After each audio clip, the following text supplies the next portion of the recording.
Ташиев Райым Матраимов 2 миллиард сомдук кандай жол менен кайтаргандыгын айтты. Матраимов 20 октябрда бажы тармагындагы коррупция боюнча айыпталып, ал 2 миллиард сомдун зыянын ноябрдын соңуна чейин толтуруп берүүгө даяр экендигин билдирген. Бажы кызматынын төрагасынын мурдагы орун басары Райым Матраимов убада кылган 2 миллиард сомду толугу менен төлөп берди. Бул тууралуу маалымат жыйын учурунда УКМКнын төрагасы Камчыбек Ташиев билдирди. 1,4 миллиард сом накталай акча менен мамлекеттик бюджетке которулду. Ал эми 600 миллион сомду ордуна 1 соода борборун жана 9 батир берди. Соода борборунун мамлекеттин менчигине өткөрөбүз. 8 батир УКМКнын кызматкерлерине кызматтык үй катары калтырылат.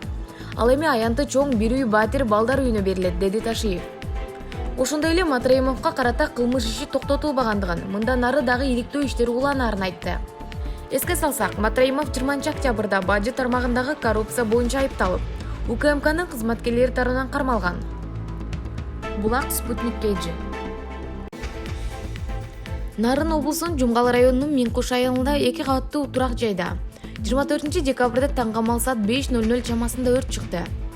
Жергиликтүү тургундардын маалыматына караганда өрт өчүрүүчүлөр саат 7ден өткөндө келгени менен суу шлангды тешилип, өз убагында өчүрө алышкан эмес. Имарат дээрлик толук күйүп бүтүп калгандын жергиликтүү тургундары тартып, интернетке жарыяланган видеодо айтылган. Азыр өрт өчүрүү иштери уланып жаткандыгы кабарланды. Алардын билдирүүсүндө өрттөнгөн турак жайда 8 батир бар болчу. Өзгөчө Кырдаалдар министрлиги окуя болгон маалымат бере элек. Өрттөн эмнеден чыккандыгы азырынча белгисиз.